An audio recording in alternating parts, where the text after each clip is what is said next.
पराया क्यों बोलते हैं आप? और मंत्री जी, मैं इस सदन में अलग ऐलान ये कहता हूं कि जब भी इस देश की जमीन को लहू की जरूरत होगी, आपसे 2 कदम आगे इमरान खड़ा मिलेगा। ये मैं आपसे यकीन दिलाते हुए कह रहा हूं। हम डरे नहीं हैं, हम सिर्फ सरकार से अपील कर रहे हैं कि हमें अपना समझिए। हम आपके अपने हैं, इस देश के नागरिक हैं, लेकिन आपको यह बात समझनी पड़ेगी कि हम तो वो तारीख हैं, जहनों में रहना है जिसे, कागजी पुर्जे नहीं जो फाड़ डाले जाएंगे। जिस जमीन पर मैं खड़ा हूं ये मेरी पहचान है। आप आंधी हैं तो क्या मुझको उड़ा ले जाएंगे? सभापति महोदय, अशफाकुल्लाह खान जब फैजाबाद की जेल में फांसी के फंदे पर झूल रहे थे तो इसी देश की जमीन के लिए झूल रहे थे ना। सभापति महोदय, अंडमान की जेल में काला पानी की सजा काटकर अपनी जान देने वाले मौलाना फजले हक खैराबादी हो या शेर खान अफरीदी हो, वो भी तो इसी जमीन के लिए अपनी जान दे रहे थे ना।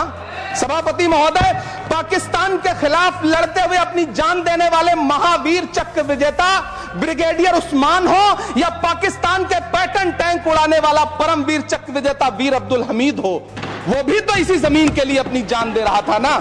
जिल्ले इलाही, जमहूरियत जो है वो नफरत और ठसक से नहीं चलती है, अकड़ से नहीं चलती है, उसमें सबकी हिस्सेदारी जरूरी है। कल देश के माइनॉरिटी मिनिस्टर ने लोकसभा में खड़े होकर एक शेर सुनाया था कि मुझसे कोई बदगुमान न हो, तो मैं उन्हें एक शेर सुनाना चाहता हूं। मैं आज जद पे हूं तो इतना खुशगुमान न हो, चिराग सबके बुझेंगे हवा किसी की नहीं।